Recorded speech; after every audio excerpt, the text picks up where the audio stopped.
Well, welcome everyone to the John Kentera Show, San Diego Sports Talk on YouTube. We got a great show planned for you today. A lot to cover as we get ready for Game 1 of the World Series tonight at Dodger Stadium at 5:08.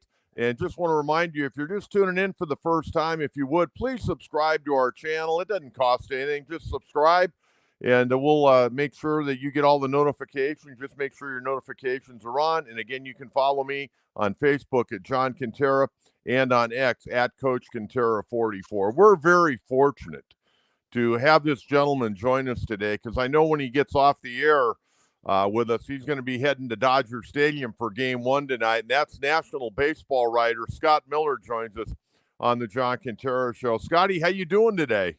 Real good, Coach. How are you? I'm doing very well. I like that shirt you got on, very colorful. Boy, there's gonna be a lot of excitement up there at Dodger Stadium tonight. Yeah, you got to step it up for the World Series, Game 1 especially. So, yeah, we're going with a little polka dot theme today. Have some fun with it. Yeah, I mean, Yankees, Dodgers, East Coast, West Coast, Hollywood, Gotham City. You know, I don't know if you're like me. You probably are. You get to the baseball playoffs, and oftentimes you kind of root for the Cinderella teams to win, right? Those are the fun stories. But I will say in this case, there's nothing Cinderella about this, but I love this matchup. I mean, the two best records in the game, Yankees, Dodgers. We haven't had this in 43 years, since 1981. And stars everywhere, high-powered, high-octane stuff. It's going to be a lot of fun. Scotty, before we really dive deep into the series and kind of see how you break these ball clubs down, I want to talk about a couple of things that you're involved with. I know the New York Times, within the last year has pretty much wiped out their sports section, but you're still doing some things for them from time to time. And they reached out the other day, and I had an opportunity last night to read it. You put together a fantastic column. Thank you. On Fernando Valenzuela. Could you talk a little bit about that? Yeah, I appreciate that. Thank you. Yeah, it's weird because they go with the Athletic for their sports section, so they don't have sports. But I was doing so much for them. It's great. Some of the editors I have good relationships with, and they still want me involved. So the baseball editor ended up in the style section. And every now and then, if he can squeeze a baseball story in there, he'll give me a call. And in this case, he did it. And the point was, Fernando Valenzuela was more than just a baseball pitcher. When Fernando Mania took over Los Angeles in 1981, it impacted the culture. It brought Latinos to Dodger Stadium. There have been some bad feelings. It's been so long ago, it's kind of forgotten. But when the Dodgers moved west in 1958 to build Dodger Stadium, they used eminent domain to clear out a lot of that Chavez Ravine, and it cleared out a lot of Hispanic families and neighborhoods to build Dodger Stadium. So there's a little bit of bad blood, and over the years, of course, it's softened. And Fernando had a lot to do with that in 1981, bringing Latinos back to the ballpark. And the Dodgers today say their fan base, they figure, is more than 40% Latino. And a lot of that started with Fernando Valenzuela just coming out of nowhere. He was the youngest of 12 children in a tiny town in Mexico. And he rose to fame with the Dodgers. And for the story you're talking about, the Hispanic version of Vin Scully for the Dodgers has been Jaime Jarrín. He just retired, but he was their radio voice on the Spanish side for 50 years, and he's just a sweetheart of a man. And he was there for Fernando Mania. He was Fernando's interpreter. President Reagan invited Fernando to the White House that summer of '81 and for a state luncheon with the president of Mexico. And Jaime Jarrín was there. So, yeah, I got some fun stories from Jaime and Jose Mota, who's now a Spanish broadcaster for the Dodgers. His father, of course, the great pinch hitter Manny Mota. Rick Monday was a teammate of Fernando Valenzuela. So, it just the impact he had culturally on Los Angeles, on Southern California, aside from just what he did on the mound. It was a remarkable legacy, nearly fairy tale-like, as I wrote, but it was real. And they're going to have a big ceremony before the game tonight, as you would expect, honoring the legacy of Fernando Valenzuela. Well, I can only imagine, and we're visiting with Scott Miller, our guest here on the John Kentera Show. I can only imagine the emotion Yeah. that's going to be in that ballpark tonight because there are going to be a lot of number 34 Yeah. jerseys. They've come up with a number 34 patch that they're going to wear throughout the World Series and all of next year.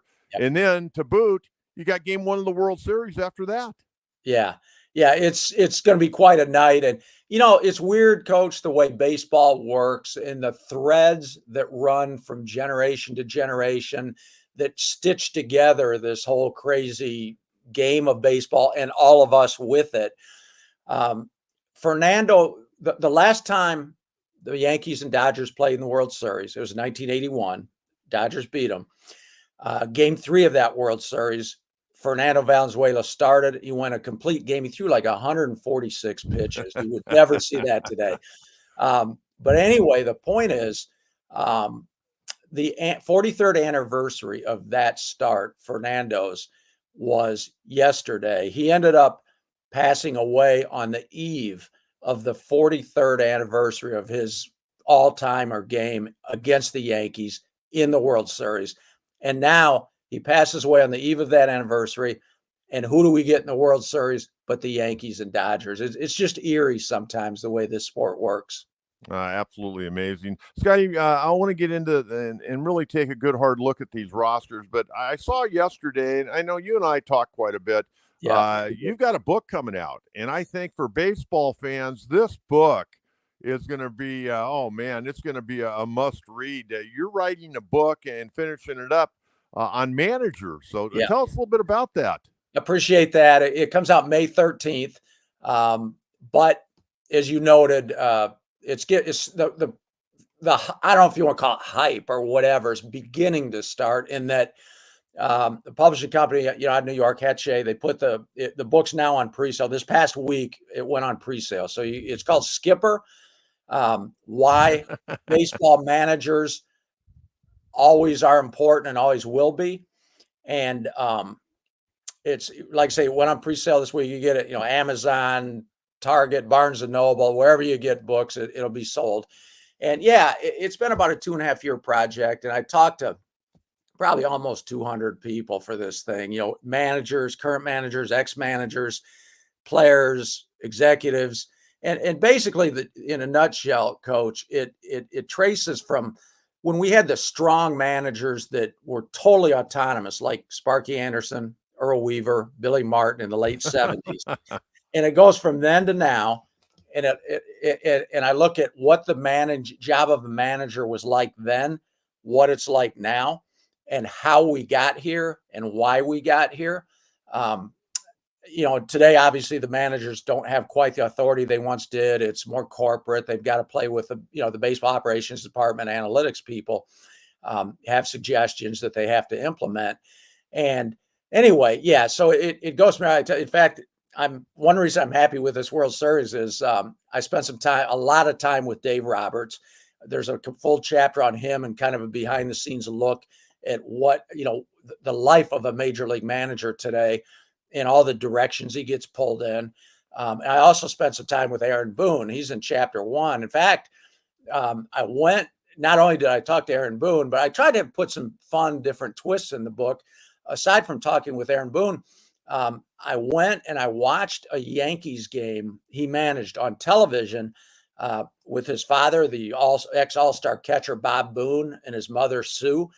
They live in San Diego County. So I went and I talked to mom and dad while he was managing a Yankees game. And then I stayed for the whole game. And then afterward, the Aaron Boone's post-game press conference, kind of fun watching that with his mom and dad and hearing their input. And, that's one thing that's in there, Dusty Baker, Bruce Bochy, some stuff with Bruce. And anyway, it's kind of a wide ranging book. It spans over 50 years of time. And hopefully everybody likes it. I have what I think is a lot of fun stuff in there.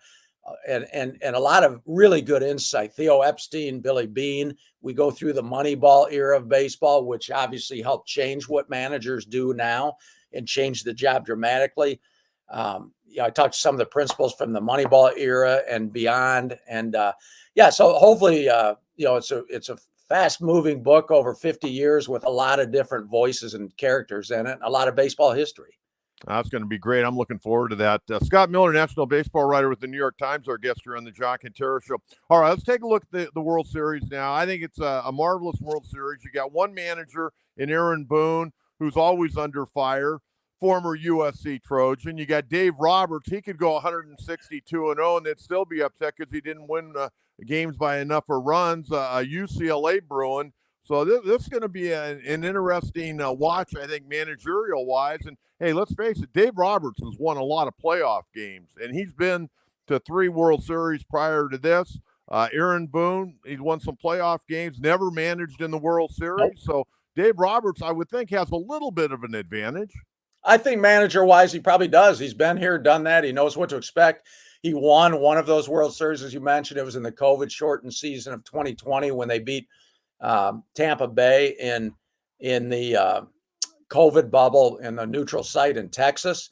And, he's lost the other 2 World Series. He lost to Houston 2017, lost to Boston 2018. But Dave Roberts and other Dodgers will tell you that 2017 was the Houston Astros cheating scandal, and they feel like they were completely cheated out of that World Series. They think they should have won 2 of the 3 he was in. But, yeah, Dave Roberts, for managers, he's got the highest winning percentage in history right now for managers who have managed at a minimum of 1,000 games. This guy's under a lot of fire, as you say, especially in October, as every manager is, because the easiest second guess in all of sports is during the playoffs when they start using the relievers, because as soon as a reliever blows up, everybody's like, the manager screwed up. But despite all the criticism, Dave Roberts is pretty close to being on a Hall of Fame path for managers. Scott, I look at this series, and I think you'd agree with me. When it comes to starting pitching, the Yankees have the advantage. Yes. And normally I would say, you know what, Yankees are probably in really good shape to win this series. But then I say, not so fast, my friend. This Dodger bullpen is above and beyond. And let's face it, if it weren't for this bullpen, they wouldn't be teeing it up tonight at 5:08 at Dodger Stadium. This is going to be a very interesting series, and I think it may get very interesting when Game 4 rolls around. And right now, the Dodgers have scheduled a bullpen game. Yeah, it will. And you hit it on the head. We can talk about all the marquee names that are in this thing. There are 5 former MVPs. I mean, you got Aaron Judge, Shohei Ohtani, all the glitter, but we've reached a point in the history of this game where postseason games are won with bullpens. It's that simple, because starting pitchers don't go 7 or 8 innings anymore. So I agree. The Yankees, Garrett Cole tonight in Game 1, Carlos Rodon in Game 2. Cole isn't what he used to be. He's still very, very good, but he's showing a little signs of wear and tear and age. Rodon can spin a really good game tomorrow night in Game 2. So, yeah, Yankees starting pitching I like, but you go back to the Dodgers-Padres series, and I'm sure you were on my page. Padres had it in spades in starting pitching over the Dodgers, but the starting pitchers, just as I say, they don't go 7 or 8 innings. So we'll see how far Garrett Cole can go tonight. We'll see how far Rodon goes tomorrow night. But most likely, when the bullpen gates open in the 6th inning or 7th inning, it's going to be a close game, and it's going to be up to which bullpen can hold the other. And I agree with you. The Dodgers, with Michael Kopech, I know had the rough outing last time against the Mets, but him and Alex Vesia is expected to be back. He missed the NLCS with an injury, but he should be in the Dodger bullpen. Evan Phillips, Blake Trainen, they just run one guy after another at you. I think Alex Vesia could be as important player as there is on the Dodger roster if he's able to come back from that intercostal strain. I know he threw a little bit of a simulated game through about 15 pitches the other day, and Dave Roberts said he's probably good to go. But man, you got to have him, because if you don't have him, you only got Anthony Banda coming out from that left side, and to go against a guy like Juan Soto, you really need Vesia, who I think can give Soto some problems. I totally agree with you, and again, talking about these games are won and lost anymore by bullpens. Within that, is the whole matchup game. And that's just what you referred to. Vesia is the lefty who will come in and be a huge guy against the lefty Juan Soto. And the more you can play those matchups, the better. So if Vesia isn't ready to go, you're right. If all you've got is Anthony Banda to go against Soto, then you could be running short here at different points in different games. Dave Roberts and Andrew Friedman, they got some tough decisions to make before they finalize that roster a little bit later this morning. I mean, Miguel Rojas, who's a big leader on this team, he's wanting to come back. That means somebody else has to get lopped off the roster. They're talking about even bringing back Brusdar Graterol. He hadn't pitched in over a month.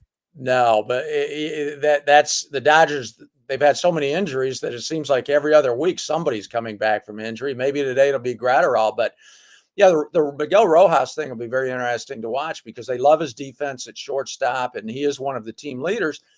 And yet, when he was hurt against the Mets, our local guy here in San Diego from La Jolla Country Day, Tommy Edmonds, stepped in, did such a marvelous job. He was named National League Championship Series Most Valuable Player. So you've got a really hot Edmond right now who's in a groove and was, just named MVP of the last series. And if you bring Miguel Rojas back, which I know, again, the Dodgers love him and love his defense, but then that knocks Edmond off shortstop, maybe back into center field. But as they say, depth is a good problem to have. It gives Dave Roberts and the Dodgers many options. Scott Miller joining us on the John Kentera Show on YouTube. Scotty, Freddie Freeman getting some days off. It's got to help the ankle. Now, he didn't do a whole lot in the NLCS. In fact, he sat out the last couple of games. He ended up hitting 167. I would think those days off leading up to the World Series, he got to be feeling a whole lot better. And I'd imagine him, I'm not going to say he's going to be at 100%. I don't think he'll be 100% until spring training next year. But he ought to be, 80, 85%, I would think. Yeah, I mean, when he hurt that ankle, that's that dreaded high ankle sprain, which is the worst kind of sprain you can have. And they say it normally is a 5 or 6 week injury. It takes 5 or 6 weeks to come back. And obviously in the postseason, he can't just go rest and sit out for 5 or 6 weeks. So they've been trying to manage it and kind of gimp him through and give him a day off here. And okay, would need you tomorrow, but we'll give you the next day. And you're right. These last several days certainly can do nothing but help. And yeah, what percentage he's at, whether it's 80, 85, whether it's 75, it's going to be hard to gauge. I know it's been hard to watch him move and watch him run. It almost, shoots pain through your own body when you're watching him because it has not been a pretty sight. But a few more days off, it's going to be that much better. And no, he probably won't be 100%. And he hasn't had I don't think, he hasn't hit that much because he just doesn't have his legs under him. But after a few days off, maybe things will swing for him. Scott, I mentioned the Yankees have the advantage on the mound as far as starting pitching. No doubt Dodgers have it when it comes to the bullpen.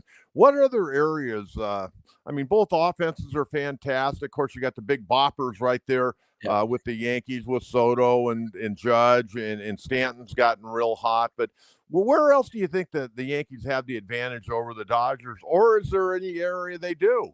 Well, the Dodgers starting pitching has been so injured and so spastic. These first 2 games are going to be fascinating. Jack Flaherty is game 1 starter tonight for the Dodgers. He wasn't even on the team until the trade deadline. He's just been here the last 2 months. He was supposed to go to the Yankees. Right. And then they didn't like some things in the physical with his back. So they backed out of that deal, and that opened the door for the Dodgers to acquire him. So great point, Coach. He easily could have been pitching for the Yankees against the Dodgers this series. So it'll be interesting to see how big an effect Flaherty can have on this series, because when I said spastic, he's just, inconsistent.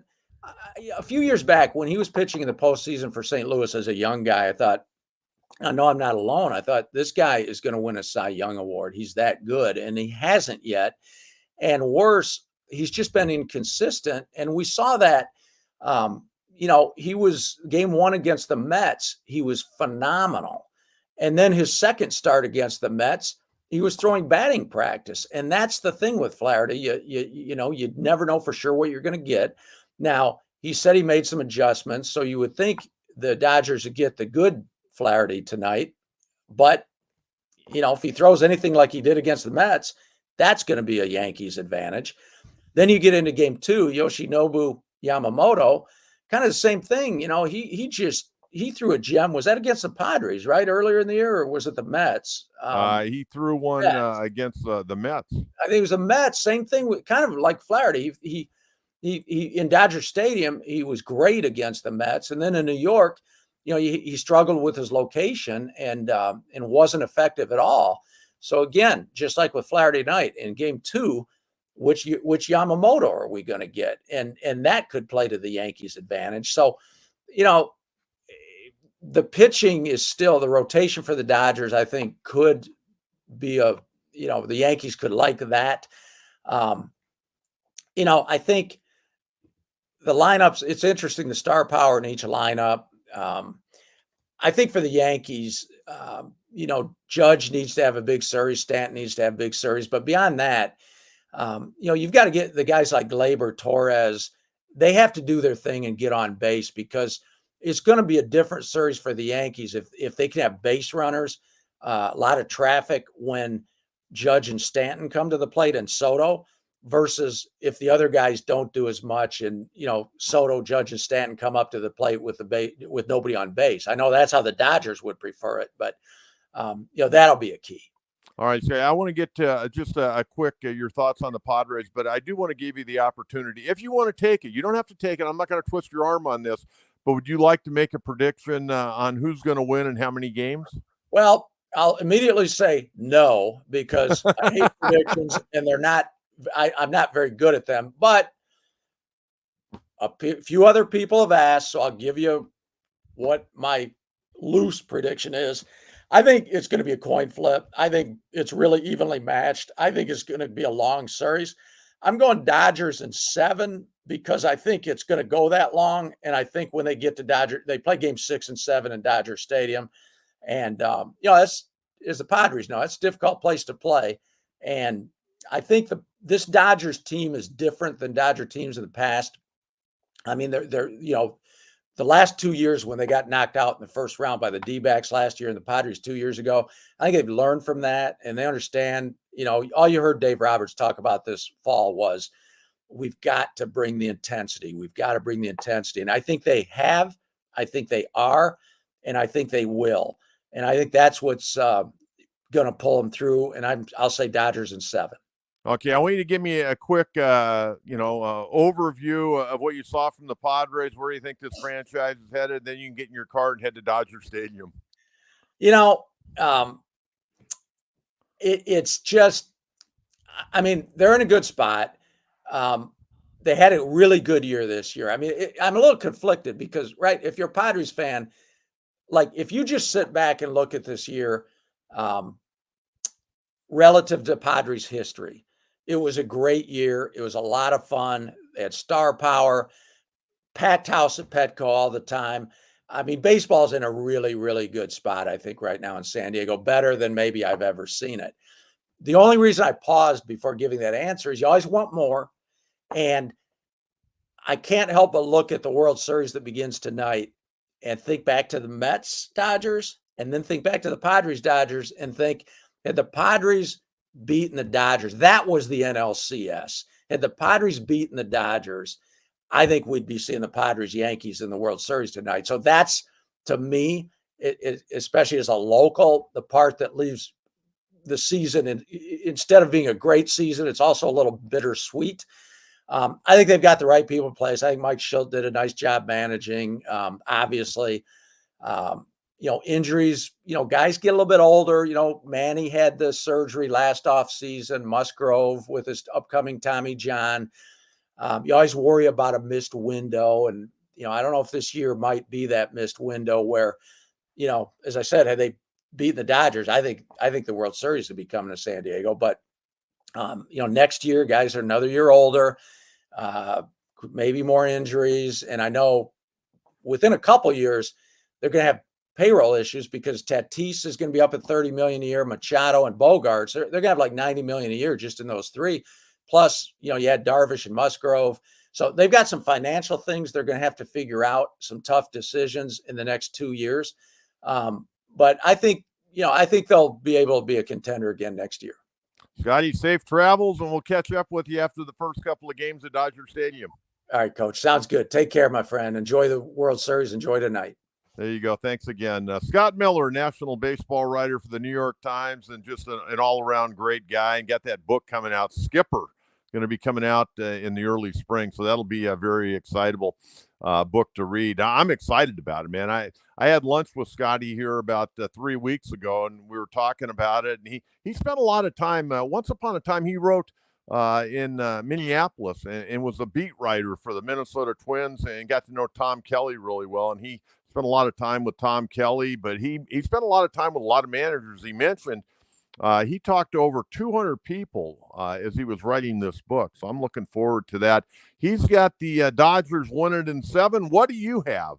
If you're paying attention right now, love to hear from you. We got our chat box open, and pretty much an open forum on a Friday. I wanted to mention the big news in San Diego, and I didn't even see it in the paper. It must have came down late last night. Jackson Merrill of the Padres, the Sporting News Rookie of the Year. You got to love it. I beat Paul Skeens. Now, that's not the big one, but hey, you know what? I'll flat out take it. I mean, people are starting to figure out Jackson Merrill can really play. We got Brian. He's got the Dodgers in 6. You know what, Brian? I'm going to agree with you on that. I think it goes 6 games. I wrote down a bunch of stuff to visit with Scotty about, and, we got through a big part of it. I think no doubt you got to give the Yankees with their rotation. I mean, you got Garrett Cole, and I agree with Scott Miller 100%. You don't know exactly what you're going to get out of Garrett Cole. Wear and tear. This guy's been a workhorse, and he's still not that old. But he's been a workhorse in his major league career, starting out with Pittsburgh, going to Houston, going to the Yankees. And he could go out tonight and throw up, 7 innings. But the one thing really about the Dodgers and about the Yankees, they don't swing at pitchers out of the strike zone. I mean, it's pretty amazing. I mean, these guys, their chase rate is very, very low. And, you look at the Dodgers, they're starting pitching. You don't know what you're going to get out of Flaherty. You don't know what you're going to get out of Yamamoto. And you certainly don't know what you're going to get out of Walker Buehler. And I mentioned right now, Game 4 is supposed to be a bullpen game for the Dodgers. But the Dodgers, they're plus in the bullpen. The Yankees got, a couple of guys down there that obviously can get the job done, namely their closer, Luke Weaver. But offense, I'd say it's kind of a push. I mean, you got the big boppers for the Yankees with, Judge and Soto and Stanton, but you also have big boppers with the Dodgers, namely Ohtani and Mookie Betts, and we'll see what Freddie Freeman can do. Max Muncy can run into one occasionally. So, offensively, it'll be pretty much even, I think.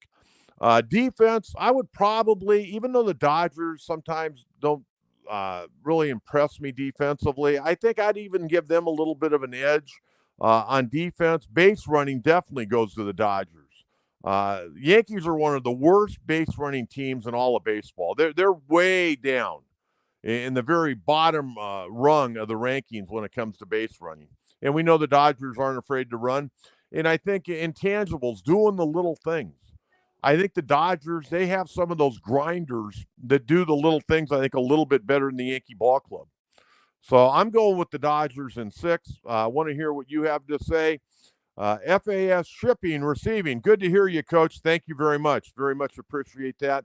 I thought Scott Miller, he said one thing about the Padres, and I've talked about this, and, I think the Dodgers are a hell of a ball club, and I think they had the most talent in the National League. But doggone it, this was our year. This was the Padres' year to get to the World Series. And we did have a missed opportunity. And you've only got so many opportunities until that window closes. And the window hasn't closed completely, but as we've talked about, and we'll continue to talk about, the Padres have to figure out what they're doing behind the plate in left field. I mean, I would ask you right now, I'm going to ask you all the time until they either sign a left fielder or Profar goes somewhere else. What kind of deal would you give Jurickson Profar?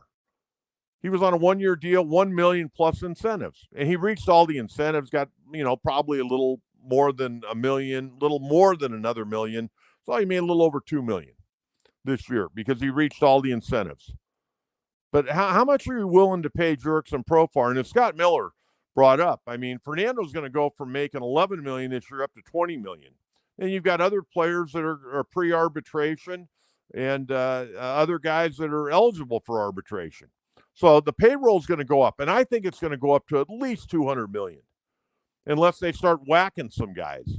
But most of the guys they would whack are making, $800,000, $900,000, maybe $1 million.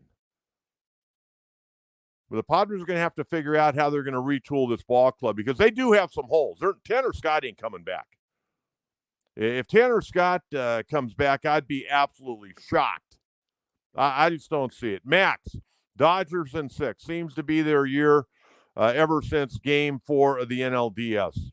Dodgers have played well. They've really played well. And Dave Roberts, who's always under fire, we talk about that. He's always under heat. He had a marvelous game plan.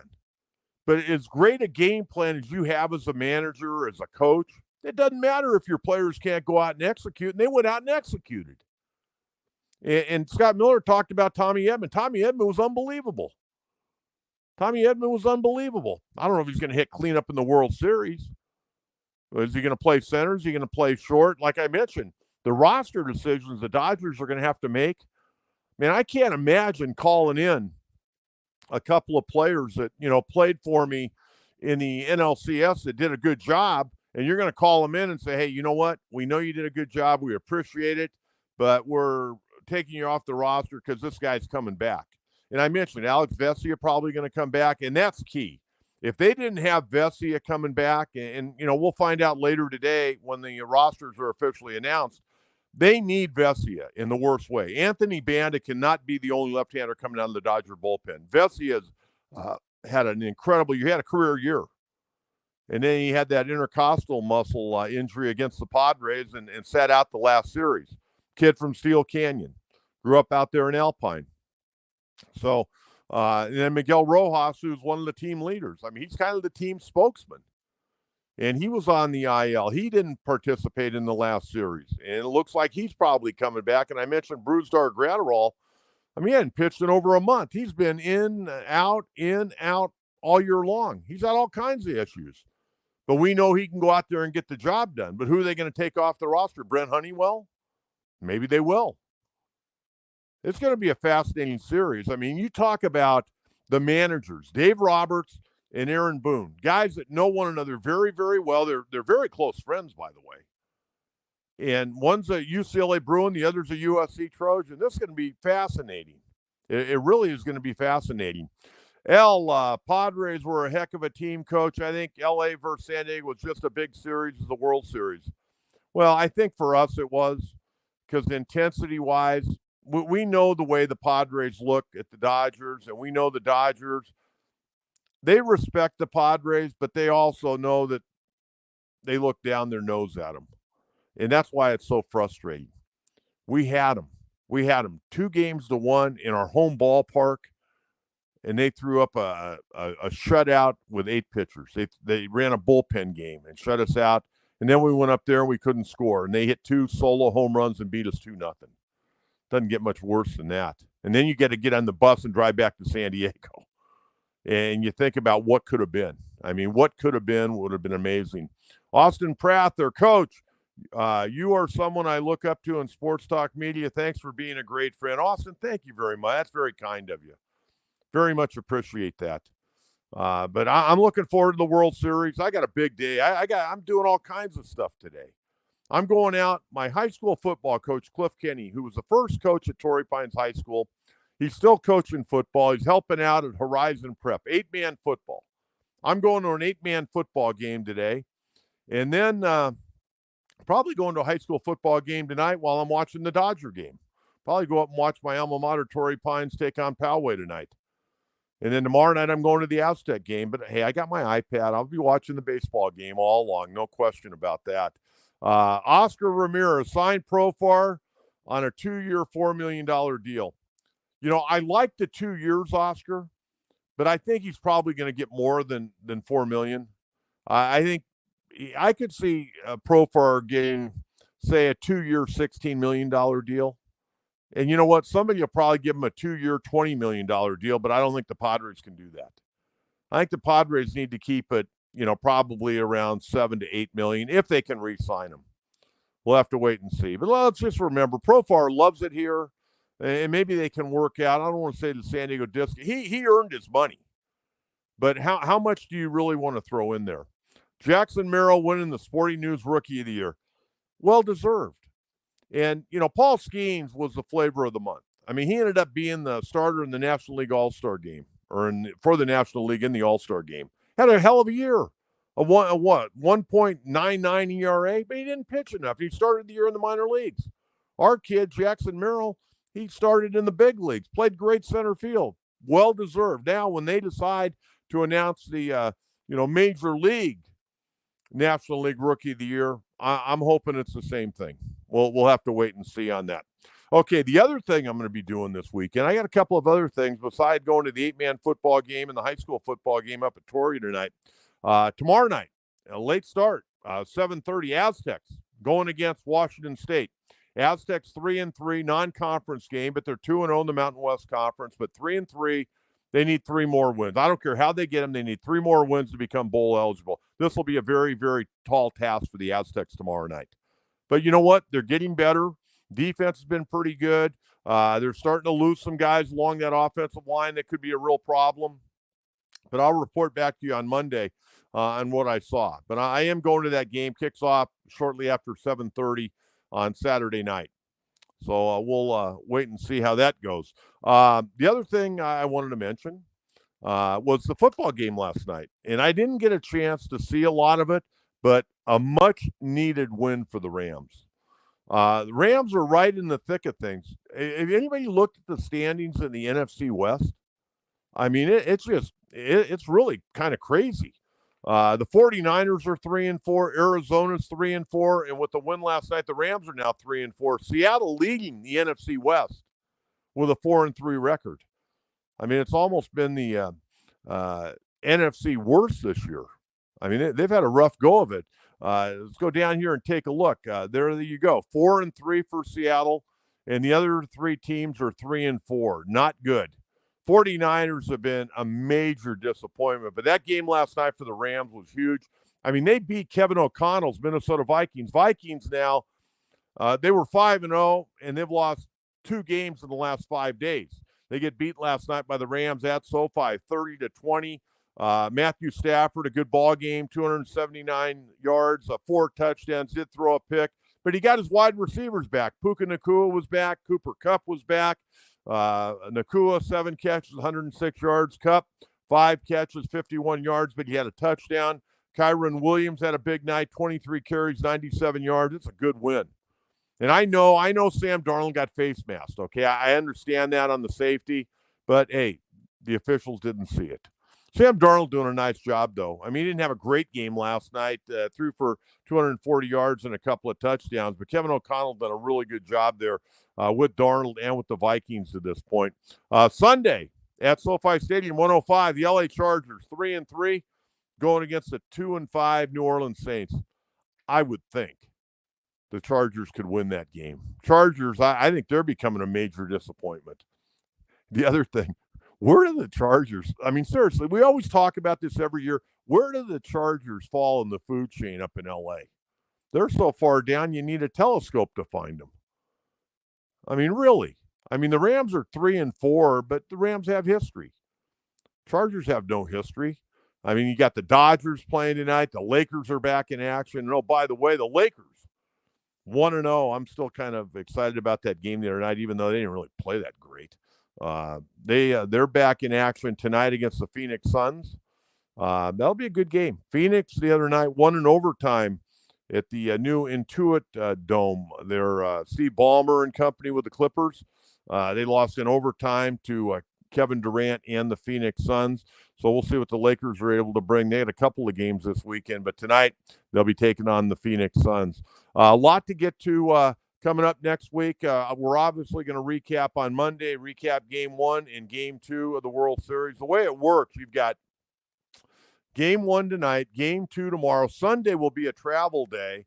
And then Monday, Tuesday, and Wednesday, you will have Games 3, 4, and 5 in New York. And if needed, they'll have a travel day next Thursday and then come back and finish that up on a Friday and Saturday if you need Game 6 and Game 7. But I'm going on record. I'm going Dodgers in 6. Dodgers in 6 over the New York Yankees. I want to thank everyone for tuning in. I want to thank our guest today, Scott Miller, national baseball writer for the New York Times. And I want to wish everyone a very, very happy and safe weekend. And we'll rejoin you on Monday morning at 9:30. Again, if you've tuned in for the very, very first time, folks, please subscribe to the program. We very much appreciate that. The other podcast you should be checking into is the Alan Sleewas Show. I'm a big fan of Alan Sleewas. And by the way, he had a great show today with Doug McCain from up in Los Angeles talking about the World Series. So you might want to check that out. The Alan Sleewas Show. And, of course, I'm on at 9:30 Monday, Wednesday, and Friday. Subscribe. You follow me on Facebook at John Kentera and on X at Coach Kentera 44. Until Monday morning at 9:30, have a great weekend, everyone. Enjoy the World Series. Talk to you again real soon. Bye-bye.